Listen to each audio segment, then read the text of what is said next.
ರಾಜ್ಯದಲ್ಲಿ ಹಿಂದಿ ಬ್ಯಾನ್, ಶಾಲೆಗಳಲ್ಲಿ ಎರಡೇ ಭಾಷೆ.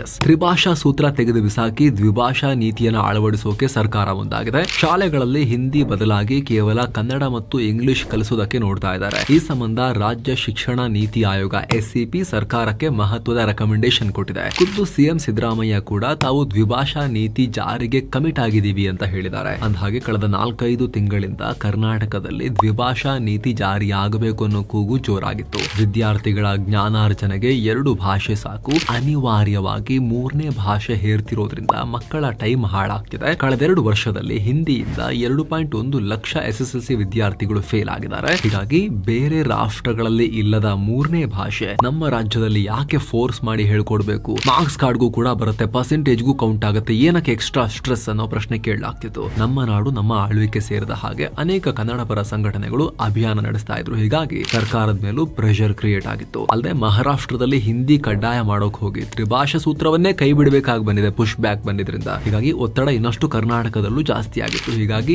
SCP ಮೊದಲ ಹೆಜ್ಜೆ ಇಟ್ಟಿದೆ. ಈ ಸಂಬಂಧ ಒಂದು ರಿಪೋರ್ಟ್ ರೆಡಿ ಮಾಡಿದ್ದು ಶೀಘ್ರದಲ್ಲಿ ಸರ್ಕಾರಕ್ಕೆ ರಿಪೋರ್ಟ್ ಸಲ್ಲಿಸುತ್ತೆ. ಈ ಕುರಿತು ಸಂಪೂರ್ಣ ಮಾಹಿತಿಯ ಫುಲ್ ರಿಪೋರ್ಟ್ ನೋಡೋಕೆ ಈ ರಿಲೇಟೆಡ್ ವಿಡಿಯೋವನ್ನ ಮಿಸ್ ಮಾಡದೆ ಚೆಕ್ ಮಾಡಿ.